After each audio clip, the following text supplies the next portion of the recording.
வணக்கம். பரபரப்பு மீடியா செய்திகளுக்காக நான் ரோஷன். லெபனானுக்கு உள்ளே எல்லையிலிருந்து அதிக தொலைவில் உள்ள பகுதிகளில் ஹெஸ்பொல்லா இலக்குகள் மீது தாக்குதல்களை தொடங்கிவிட்டதாக அறிவித்துள்ளது இஸ்ரேலிய பாதுகாப்பு படை IDF. இஸ்ரேலிய விமானப்படையின் விமானங்கள் வடக்கு மற்றும் மத்திய இஸ்ரேலில் உள்ள விமான தளங்களில் இருந்து தொகுதியாக புறப்பட்டுச் சென்று லெபனானில் உள்ள தரை இலக்குகள் மீது குண்டுவீச்சு தாக்குதல்களை நடத்திவிட்டு திரும்பின. சனிக்கிழமை லெபனானில் இருந்து நடத்தப்பட்ட ராக்கெட் தாக்குதலில் 12 பேர் கொல்லப்பட்டனர் என்பதுதான் திருப்பத்தை ஏற்படுத்திய சம்பவம். கொல்லப்பட்டவர்களில் பெரும்பாலானோர் இளைஞர்கள் மற்றும் குழந்தைகள். இஸ்ரேலிய அதிகாரிகளால் சுட்டிக்காட்டப்படும் முக்கிய விஷயம் அதுவல்ல. இதில் உள்ள முக்கிய விஷயம், இஸ்ரேலிய அதிகாரிகளின் கூற்றுப்படி தெற்கு இஸ்ரேலில் ஹமாஸ் 1200 பேரை கொன்று 250 பேரை பணிய கைதிகளாக கைப்பற்றிய அக்டோபர் 7ஆம் தேதி தாக்குதலுக்கு பின்னர் சனிக்கிழமை நடந்த தாக்குதல் தான் இஸ்ரேலில் நடந்த மிகப்பெரிய மற்றும் அதிக எண்ணிக்கையில் பொதுமக்கள் உயிரிழப்பு நிகழ்ந்த தாக்குதல். இந்த கூற்று முதலில் அதிகாரிகள் யாருடைய பெயரையும் குறிப்பிடாமல் முதலில் வெளியானது. பின்னர் இஸ்ரேலிய பாதுகாப்பு படை IDFம் அதையே கூறியது. அதன் அர்த்தம், லெபனானில் ஹெஸ்பொல்லாவுடன் ஒரு போரை தொடங்க வலுவான காரணமாக உள்ளது இந்த தாக்குதல்.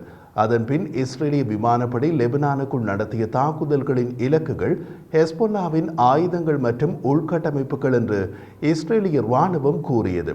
இஸ்ரேலிய தாக்குதல்களின் உக்கிரத்தை குறைப்பதற்காக சர்வதேச ராஜதந்திரிகள் நேற்று ஞாயிற்றுக்கிழமை கடுமையாக உழைத்தனர்.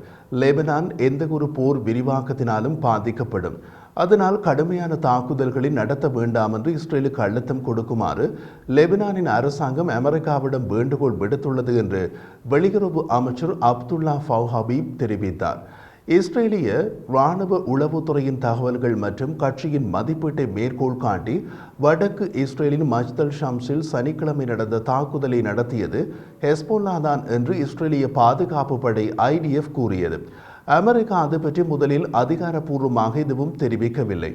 ஆனால் அமெரிக்க அதிகாரிகள் அது ஹெஸ்பொல்லா நடத்திய தாக்குதல் என்று செய்தியாளர்களிடம் கூறினார்கள்.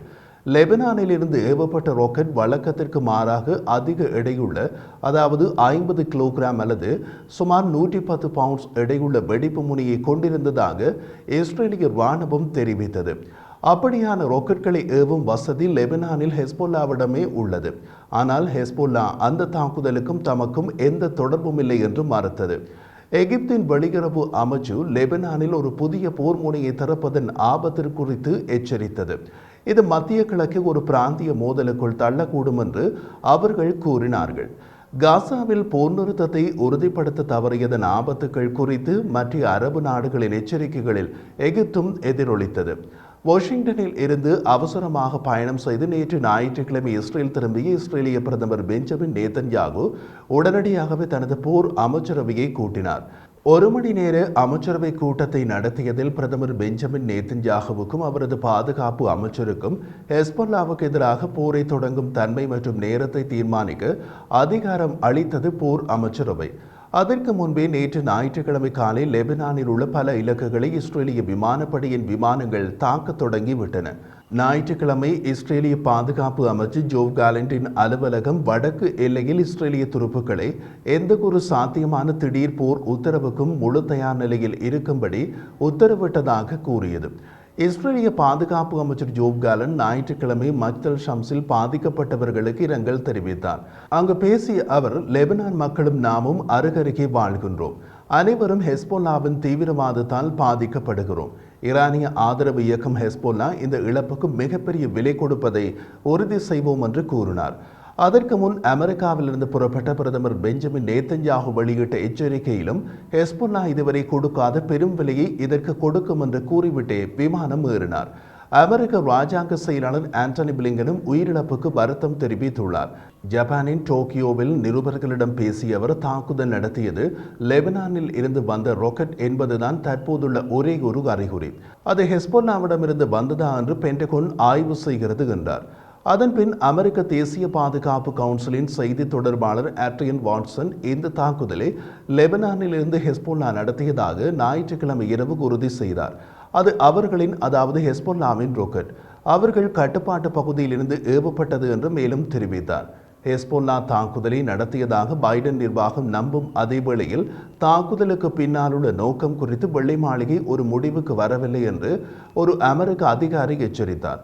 அதன் அர்த்தம் ஒரு போரை தொடக்குவதற்கு வலுவான காரணத்தை கொடுக்கக்கூடிய அந்த தாக்குதல் ஒரு போரை தொடக்குவதற்காக நடத்தப்பட்டதா என்பதை அமெரிக்கா இன்னமும் முடிவு செய்யவில்லை. லெபனான் இஸ்ரேல் எல்லையில் சமீபகால மாதங்களில் ஹெஸ்போல்லாவுக்கும் இஸ்ரேலின் இராணுவத்திற்கும் இடையே வழக்கமான தாக்குதல்கள் தீவிரமடைந்துள்ளன. அங்கு பகைமையை தணிக்க அமெரிக்கா அழுத்தம் கொடுத்துள்ளது. அவரும் மற்ற உயர்மட்ட அமெரிக்க கொள்கை வகுப்பாளர்களும் பதட்டங்களை தணிக்கவும் காசா போர் நிறுத்தத்தை கொண்டு வரவும் பணியாற்றி வருவதாக பிளிங்கன் டோக்கியோவில் கூறினார். லெபனானின் வெளியுறவு அமைச்சர் போப் ஹபீப் அமெரிக்கா லெபனான் அரசாங்கத்திடம் ஹெஸ்புல்லாவுக்கு ஒரு செய்தியை அனுப்புமாறு கேட்டுக்கொண்டது என்று கூறினார். அமெரிக்கா அனுப்பிய அந்த செய்தி என்னவென்று கூறவில்லை.